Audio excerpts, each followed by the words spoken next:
नमस्कार, मैं हूं अंजलि और आप देख रहे हैं जेएक्स न्यूज छत्तीसगढ़। चलिए बढ़ते हैं खबरों की ओर। गरीबी इतनी कि दवा के बदले देसी दारू। सड़क हादसे के बाद काटना पड़ा पैर, दर्द से तड़पते बेटे को राहत दिलाने शराब का सहारा। जिले के देवभोग के झरा बहाल गांव में अपनी आर्थिक मजबूरियों के चलते परेशान पिता अपने बेटे को दवा के बदले देसी शराब पिलाने को मजबूर है।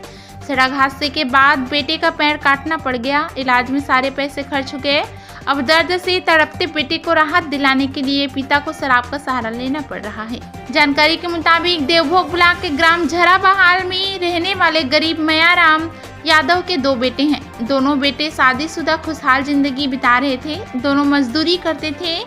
इस बीच छोटे बेटे टंकधर यादव 31 वर्ष के साथ 20 सितंबर 2022 को बड़ा हादसा हो गया। नेशनल हाईवे पर लापरवाही से गाड़ी चलाते हुए डोहेल निवासी युवक ने टंकधर को अपनी चपेट में ले लिया, जिससे वो गंभीर रूप से घायल हो गया। पुलिस ने स्थानीय लोगों की मदद से उसे तुरंत अस्पताल में भर्ती कराया। इलाज से उसकी जान तो बच गई, लेकिन एक पैर काटना पड़ गया।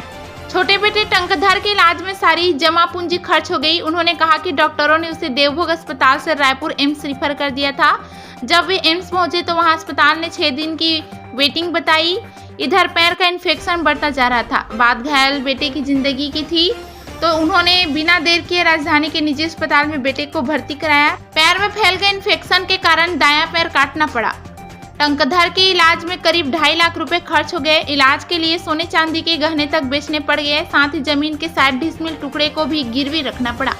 इलाज के 15 दिन बाद बेटा जब घर वापस लौटा तो पति की देखभाल करने के बदले पत्नी मालती पर छोड़कर मायकर चली गई और तब से वापस नहीं लौटी है।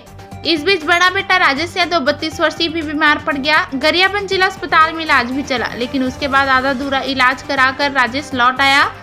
9 दिसंबर 2022 को उसकी मौत हो गई। कमाने वाले 2 जवान बेटों के साथ हुई घटी घटना से परिवार अब संकट में आ गया है। इधर बीएमओ डॉक्टर सुनील रेड्डी ने कहा कि वे पूरे मामले से अनजान हैं। पीड़ित परिवार कभी भी उनके पास नहीं आया है। उन्होंने कहा कि इस तरह के केसेज को भर्ती करके इलाज की पूरी सुविधा मौजूद है। एंटीबायोटिक भी पर्याप्त है। ड्रेसिंग भी किया जा सकता है। मामले का पता करवाता हूँ। परिवार की यथासंभव मदद का आश्वासन उन्होंने दिया है। बीएमओ ने यह भी कहा कि शराब पिलाना सही नहीं है, इससे चीजें और बिगड़ेंगी। इधर जानकारी के अभाव में परिवार सरकारी योजनाओं का लाभ नहीं ले पा रहे हैं। उनके पास न तो आयुष्मान कार्ड है और न ही पेंशन योजना। गरीबी रेखा कार्ड से मिलने वाला चावल ही सहारा है। घटना से जिला प्रशासन भी इत्तेफाक रखता है, पर परिवार सरकारी योजना से जुड़े इसकी पहल ग्राम स्तर पर तैनात किसी भी जिम्मेदार ने नहीं की।